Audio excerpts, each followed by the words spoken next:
Ça a été très dur. Ça a été d'accepter d'être quelqu'un qui prend soin des autres, qui a maintenant besoin d'aide. C'est aussi la honte de demander de l'aide. La hausse de demande pour les services de la Banque alimentaire de la Basse-Ville a doublé en 5 ans. À cette situation s'ajoute une grande contrainte d'espace. On décide des crates, on met beaucoup là-dedans.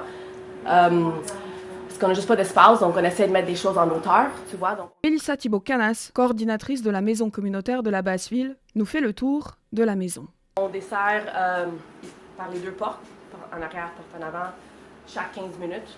On a des clients. Donc ça roule très vite. Donc on a créé une salle d'attente, c'est très nouveau. Donc on a dû réduire l'espace de distribution de nourriture afin de pouvoir respecter la confidentialité et aussi leur offrir un endroit plus accueillant, disons. À cause de la hausse de demande, la maison communautaire est maintenant dévouée à la Banque alimentaire. Mathieu Beutel, directeur général du Centre de ressources communautaires de la Basse-Ville, souligne l'urgence d'un changement. Si vous étiez venu lundi ou même début de journée hier, vous auriez vu en plus, on en donne moins. Des caissons remplis de légumes de toutes sortes. On en donne moins aussi. Par famille. On est obligé pour pouvoir au moins donner un petit peu à tout le monde. Pour être équitable, le plus possible. Et en plus de ça, on a un nombre limité de rendez-vous par semaine. Donc, il y a plusieurs personnes qui appellent et donc c'est dans 3 semaines votre rendez-vous. T'sais, on appelle maintenant parce qu'on ressent un besoin maintenant, mais on n'a pas de place pour...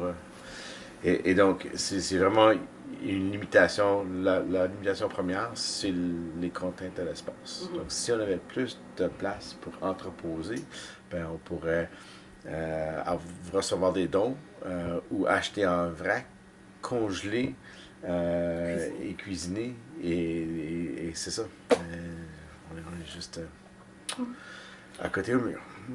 Les programmes et activités normalement offertes par la maison communautaire sont mises de côté. L'insécurité alimentaire est de plus en plus intense. Je crois que c'est ça que c'est intéressant, c'est qu'il n'y a pas un profil de personne. Vraiment, ça affecte tout le monde, l'insécurité alimentaire. Puis je pense que c'est ça qu'on doit vraiment réaliser et voir. Je peux te répondre en disant que ça affecte tout le monde, en ce moment-ci surtout. La clientèle de la Banque alimentaire, c'est pareil que dans la société. Donc, il y a à peu près 15% des clients sont des aînés, mais 15% de la population, c'est des aînés. Donc, vraiment, c'est une réflexion du quartier. Jennifer Théaubrin est étudiante à l'Université d'Ottawa en service social et elle est bénévole à la Banque alimentaire de la Basse-Ville. Elle partage une expérience déchirante. On sait que les gens sont dans des situations où ils ne peuvent pas se nourrir convenablement, mais qu'une personne nous appelle pour nous dire qu'il n'a rien dans son frigo et qu'il doit attendre encore 4 jours et qu'on n'a rien, on ne peut rien faire pour l'aider, c'est vraiment déchirant. Juste en tant qu'être humain, j'avais l'impression que j'aurais aimé ça le connaître puis aller faire l'épicerie avec lui, mais on doit le faire dans un contexte aussi qui nous le permet. Mais oui, j'ai trouvé ça quand même assez difficile. En 2017, la Banque alimentaire a eu 1800 visites. En 2022, elle était à presque 16 000. Marie Hillès, 94.5, Unique FM.